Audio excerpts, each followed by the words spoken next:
Hello friends. तो कैसे हैं आप सब लोग। आई होप आप सब लोग अच्छे होंगे, स्वस्थ होंगे। और सुबह का समय है और इस समय को पढ़ने के लिए वैसे भी जो है काफ़ी अच्छा मानते हैं। तो चलिए इस समय का थोड़ा फ़ायदा उठाते हुए हिंदी साहित्य के कुछ महत्वपूर्ण प्रश्नों को हम अटेम्प्ट करते हैं। और इसी समय पर आप लोगों के लिए जो वीडियो अपलोड की जा रही है ताकि सभी विद्यार्थी जो है वीडियो को देख सकें, क्योंकि एक एक प्रश्न जो है आप लोगों के लिए काफ़ी ज़्यादा महत्वपूर्ण है। तो ज़्यादा समय ना लेते हुए वीडियो को शुरू करते हैं। तो चलिए देखते हैं आज के महत्वपूर्ण प्रश्नों को। तो देखिए पहला प्रश्न जो है दे रखा है, और पहला ही प्रश्न जो है काफ़ी ज़्यादा आप लोगों के लिए महत्वपूर्ण है, एग्जाम के लिए महत्वपूर्ण है। पहला प्रश्न है कि नागरी प्रचारणी सभा की स्थापना हुई। नागरी प्रचारणी सभा की स्थापना हुई।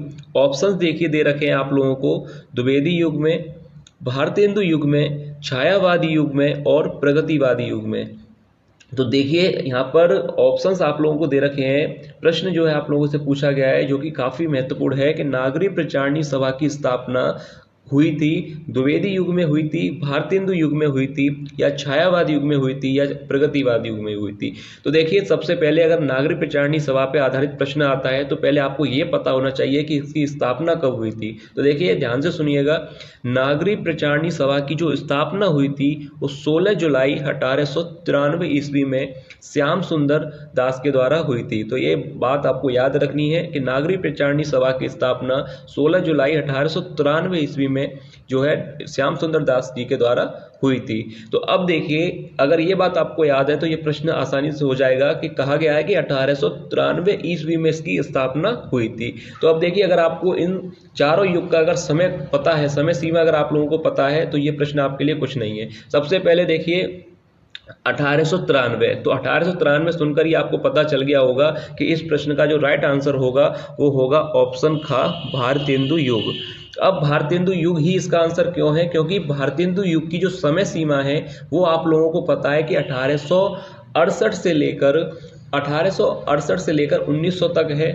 1868 से लेकर 1900 तक की जो समय सीमा है वो भारतेंदु युग की है। और नागरिक प्रचारणी सभा की जो स्थापना हुई थी वो 1893 में हुई थी। तो इसलिए इस प्रश्न का जो राइट आंसर है तो वो होगा भारतेंदु युग, यानी नागरिक प्रचारणी सभा की स्थापना भारतेंदु युग में हुई थी, याद रखिएगा।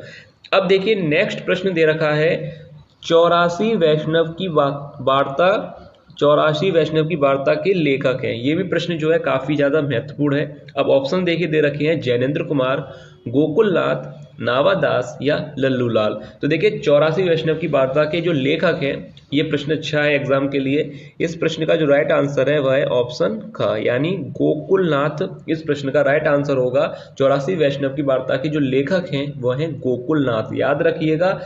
आज की वीडियो में काफी महत्वपूर्ण प्रश्न है तो इसलिए आप लोग वीडियो को कंप्लीट जरूर देखिएगा। देखिए नेक्स्ट देखते हैं क्वेश्चन, अगला प्रश्न देखते हैं। काफी अच्छे प्रश्न हैं। देखिए प्रश्न दे रखा है कि निम्नलिखित में कौन प्रसिद्ध आलोचक हैं। निम्नलिखित में कौन प्रसिद्ध आलोचक हैं। ऑप्शंस दे रखे हैं, आचार्य रामचंद्र शुक्ल, महादेवी वर्मा, मुंशी प्रेमचंद्र और जयशंकर प्रसाद। तो देखिए यहाँ पर प्रश्न पूछा गया है कि निम्न में से कौन प्रसिद्ध आलोचक हैं। तो इस प्रश्न का राइट आंसर होगा ऑप्शन ए, यानी क, इसका राइट आंसर होगा आचार्य रामचंद्र शुक्ल। ये जो है प्रमुख या प्रसिद्ध आलोचक कहे जाते हैं, याद रखिएगा। अच्छा प्रश्न है। अब देखिए इसके बाद जो नेक्स्ट है, देखिए ये तो कुछ ज़्यादा ही महत्वपूर्ण प्रश्न है। पहले तो आप इस पे चाहें तो स्टार बना सकते हैं। ये प्रश्न आप लोगों के एग्जाम के लिए काफ़ी ज़्यादा महत्वपूर्ण है। प्रश्न पूछा गया है, द्विवेदी युग का नामकरण हुआ, यानी द्विवेदी युग का नामकरण जो है किसके नाम पर हुआ था। और ऑप्शन दे रखे हैं। ऑप्शन पहला है कि महावीर प्रसाद द्विवेदी के नाम पर, या हजारी प्रसाद द्विवेदी के नाम पर, या जयशंकर प्रसाद के नाम पर, या डॉक्टर राम कुमार वर्मा के नाम पर। तो देखिए प्रश्न जो है काफी अच्छा है और ये एग्जाम में आप लोगों से पूछा भी जा सकता है। तो याद रखिएगा द्विवेदी युग का जो नामकरण हुआ था, ऑप्शन ए यानी क इसका राइट आंसर हो जाएगा, महावीर प्रसाद द्विवेदी के नाम पर। याद रखिएगा द्विवेदी युग का जो नामकरण हुआ था वो महावीर प्रसाद द्विवेदी के नाम पर हुआ था।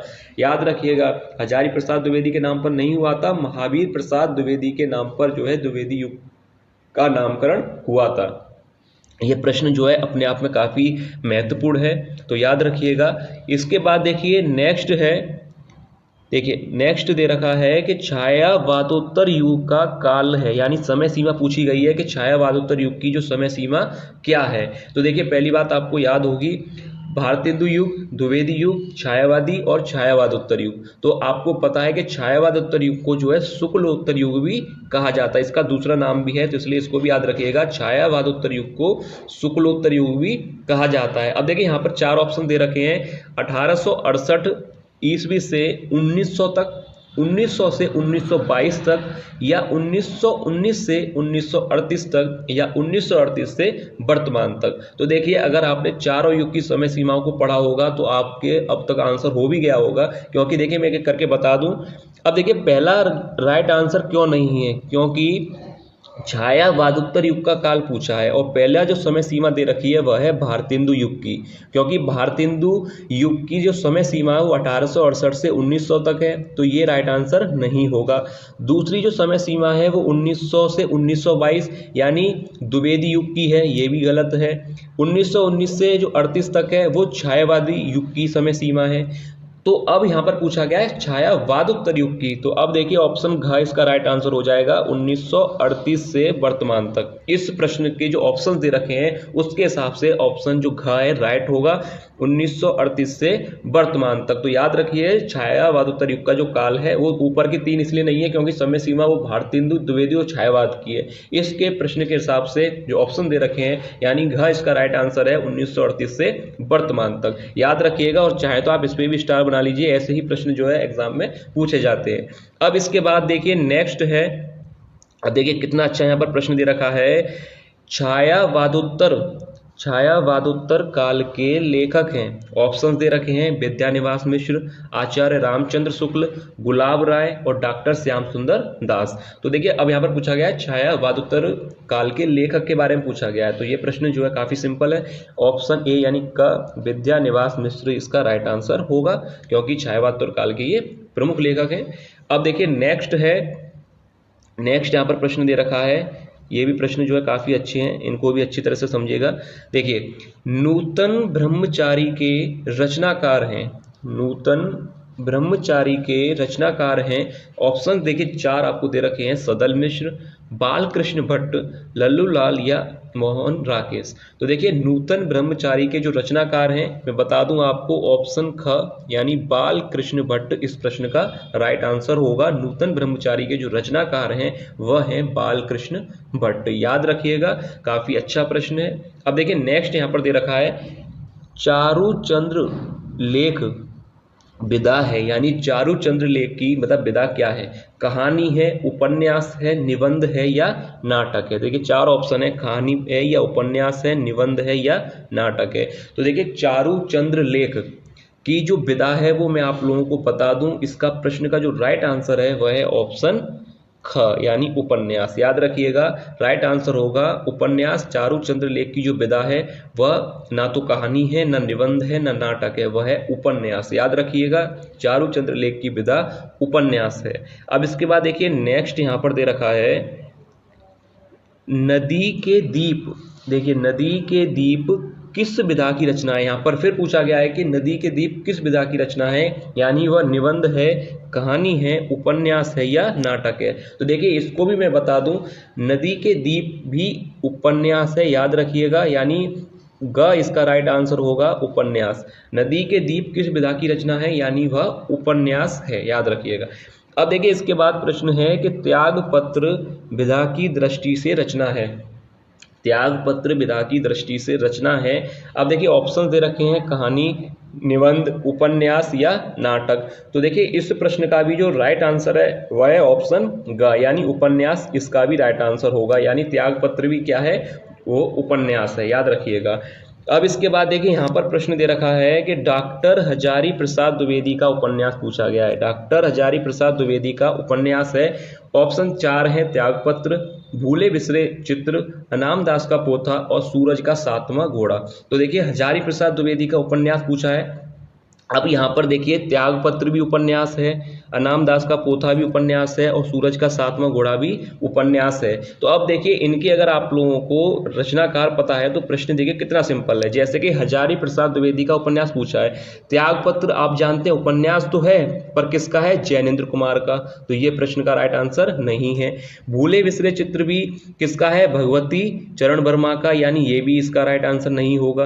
अब तीसरा पॉइंट है अनाम दास का पोथा, जो कि हजारी, ये भी उपन्यास है जो कि हजारी प्रसाद द्विवेदी का है, इसलिए इसका राइट आंसर होगा ऑप्शन का अनाम दास का पोथा। और देखिए फोर्थ में बता दूं सूरज का सातवां घोड़ा भी उपन्यास है पर ये धर्मवीर भारती का है, इसलिए ये भी राइट आंसर नहीं होगा। तो इसलिए मैं बता दूं आप लोगों को इस प्रश्न का राइट आंसर है अनाम दास का पोथा, याद रखिएगा, क्योंकि ये नहीं है जैनेन्द्र कुमार का है, भगवती चरण वर्मा का है और ये धर्मवीर भारती का है, तो इसलिए हजारी प्रसाद द्विवेदी का उपन्यास होगा अनाम दास का पोथा। अब देखिए इस वीडियो का जो है लास्ट प्रश्न या अंतिम प्रश्न कहें तो अंतिम प्रश्न दे रखा है कि राम वृक्ष बेनीपुरी की रचना है।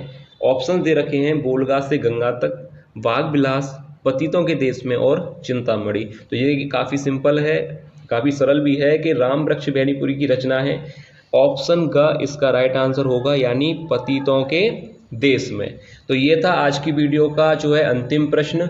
उम्मीद है कि आप लोगों को वीडियो अच्छी लगी होगी, पसंद आई होगी। अगर आप लोगों को वीडियो अच्छी लगी है तो लाइक जरूर कीजिएगा और चैनल को सब्सक्राइब जरूर कर लीजिएगा, और अगर वीडियो आप लोगों को बाकी पसंद आई है तो लाइक जरूर कीजिएगा। चलिए मिलते हैं नेक्स्ट वीडियो में ऐसे ही महत्वपूर्ण प्रश्नों के साथ, तब तक आप लोग अपनी तैयारी अच्छी तरह से करते रहें।